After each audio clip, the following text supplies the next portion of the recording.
और अहम तरीन इलाका जहां पर अथॉरिटी की तरफ से एक एडवाइजरी जारी की गई है और गुलमर्ग डेवलपमेंट अथॉरिटी की जानिब से या जीडीए की तरफ से जारी एडवाइजरी में मजीद हिदायत सख्ती से उन तमाम लोगों के लिए जो मुख्तलिफ इलाकों के अंदर गाड़ियां भारी भरकम मशीनरी या मटीरियल की नकलो हमल से मुतल्लिक काम करते हैं या इस सिलसिले में यह एडवाइजरी जारी हुई है और कई पाबंदियों का इतलाक हुआ है। रहनुमा खतूत जारी हुए हैं, एक खाका पेश किया गया है। भारी भरकम मशीनरी के इस्तेमाल पर महकमों को, कंसर्न लोगों को हिदायत जारी की गई है और इस एडवाइजरी के मुताबिक किन किन इलाकों में एक मुकर्रर मुद्दत के अंदर आपको चलने की इजाज़त होगी और मटीरियल ले जाकर या मटीरियल वाली गाड़ियाँ मुख्तलिफ इलाकों के अंदर जिनके लिए एडवाइजरी पहले भी आई थी, एक बार फिर से याद दिलाया गया है कि रहनुमा खतूत आज के वक्त में मौजूद हैं और इस सिलसिले में CEO गुलमर्ग डेवलपमेंट अथॉरिटी की जानना तस्दीक की गई है कि एक तो एतवार का दिन जिसको ड्राई डे के तौर पर माना जाएगा, नकलो हमल पर मुकम्मल तौर पर पाबंदी आयद रहेगी, नंबर 1। नंबर 2, टंगमर्ग और आसपास के इलाकों में जहां पर लोग इन दिनों भी ये जो भारी भरकम मशीनरीज का इस्तेमाल करते हैं, एक्सकेवेटर्स या JCBs का इस्तेमाल करते हैं, तकरीबन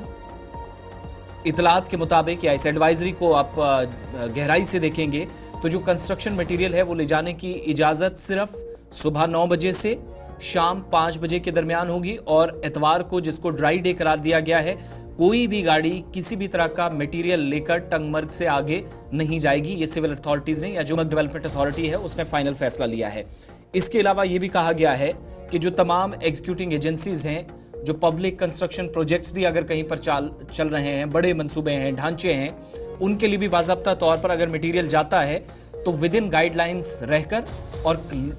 अथॉरिटी के मुताबिक तमाम स्टेक होल्डर्स इंक्लूडिंग जो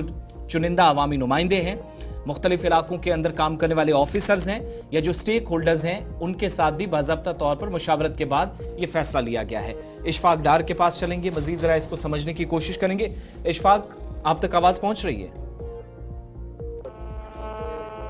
इशफाक, आप हमें सुन पा रहे हैं? जी बताइएगा, ये जो एडवाइजरी जारी हुई है, क्या इसमें मजीद चीज़ें हैं और असल मकसद क्या है इस एडवाइजरी? क्या माहौलियात के ताल्लुक से कुछ खदशात हैं या ऑलरेडी जो गाइडलाइंस थी उनको दोबारा से वाज़ेह करने की कोशिश हुई है अथॉरिटीज़ की तरफ से?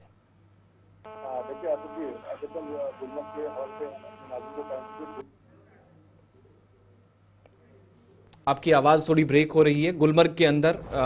टंगमर्ग के अंदर स्पेशली, जहां इन दिनों आप देख रहे हैं, बार बार हम आपको बता रहे हैं कि कुछ दिन हैं, ये नया साल भी है, क्रिसमस की तैयारियां भी चल रही हैं और सयाहों का भारी रश है मुख्तलिफ इलाकों के अंदर जाना, तो उस एतबार से भी शायद एडमिनिस्ट्रेशन सोच रही है। और दूसरा ये भी कन्फर्मेशन हो रही है कि इलाकों में जहाँ पर नुकसान के बाद कई लोगों पर जुर्माना भी किया गया माजी में, आज जब ये एडवाइजरीज दोबारा जारी हुई हैं तो रहनुमा खतूत भी साथ जारी हुए हैं और मुकर्रर मुद्दत या दिन मुकर्रर हैं। इशफाक, बात कंटिन्यू कीजिएगा।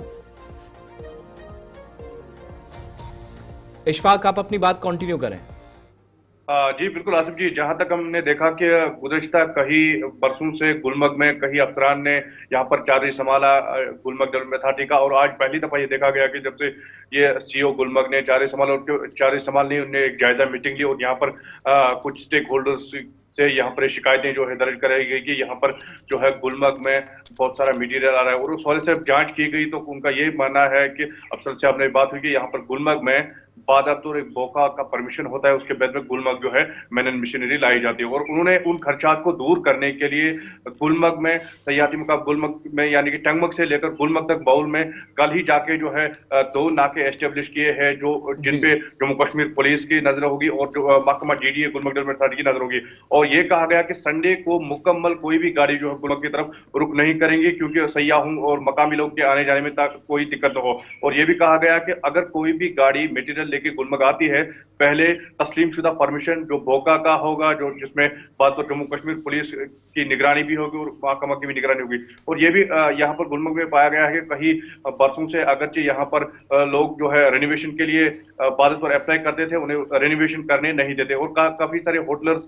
ऐसे भी है जो अभी भी परेशान है कि उन्हें एक ईंट भी जो है, कुछ होटल जले हुए हैं, उन्हें यहाँ पर रेनोवेशन करने नहीं देते हैं। लेकिन उनका भी ये सवाल है, अगर महकमा इस तरह के हुक्मनामे सादिर करता है मटीरियल को लेकर के या बाकी मामला को लेकर के, तो उनके लिए महकमे ने क्या सोचा है, क्योंकि गुलमर्ग में पहले से ही जो है कंस्ट्रक्शन मटेरियल्स पे बैन लगाया गया है और वो भोगा की तरफ से लगाया गया है। और अब जाके ये हुक्मनामा इसलिए निकाला गया है कि यहाँ पर गुलमर्ग में जिस तरह से यहाँ पर जो तामीर तरक्की को नजरअंदाज नहीं होने दिया जाएगा और गुलमर्ग की खूबसूरती को भी बचाया जाएगा। और हम अगर इस हुक्मनामे को देखा जाए तो कहीं ना कहीं महकमे को भी इस हुक्मनामे पर एक बार फिर सोचना चाहिए, क्योंकि इसमें भोगा का जो है वो इसमें ऐड नहीं किया गया है। और भोगा की जरूरी जो भी लोग गुलमर्ग जा रहे हों या गुलमर्ग में कोई भी काम कर रहे हो, स्टेक होल्डर्स हो, क्योंकि देखा ये भी गया है कि काफी सारा पोल्यूशन गुलमर्ग में फैल रहा है और दिन ब दिन माहौलियाती आलूदगी से भी कहीं ना कहीं गुलमर्ग जो है मुतासिर हो रही है। और इसमें जाके ये पहल होनी चाहिए कि जो भी लोग गुलमर्ग में एंट्री करते हैं वहां पर पॉलिथीन भी बैन होना चाहिए, उस हवाले से भी पेशरफ्त होनी चाहिए। लेकिन सीओ जो गुलमर्ग में उन्होंने कल ये मीटिंग ली है और उम्मीद करते हैं कि न सिर्फ गुलमर्ग को जो यहाँ पर गुलमर्ग में होता आ रहा है वो गुलमर्ग में दोबारा से हो, गुलमर्ग को बेहतर बनाया जाए और सयाह जो बात से यहाँ पर आए उन्हें कुछ ऐसी एक्टिविटी केमिकल के साथ साथ कुछ ऐसी एक्टिविटी देखने को मिले जहाँ सयाह जो है अपना दिन जो है पूरी तरह से गुजार सके। चलिए, बहुत शुक्रिया इशफाक हमारे साथ ज्वाइन करने के लिए। फिलहाल एडवाइजरी जारी कर दी गई है कि अगर आपने सामान लेना यानी मिट्टी, सीमेंट, रेत, बाजरी और दीगर चीज़ें जो मटेरियल जिसे आप कहते हैं, तो उसके लिए बाज़ाब्ता तौर पर आपको पहले परमिशन लेनी है। कट आउट टाइमिंग जो है वो दे दी गई है।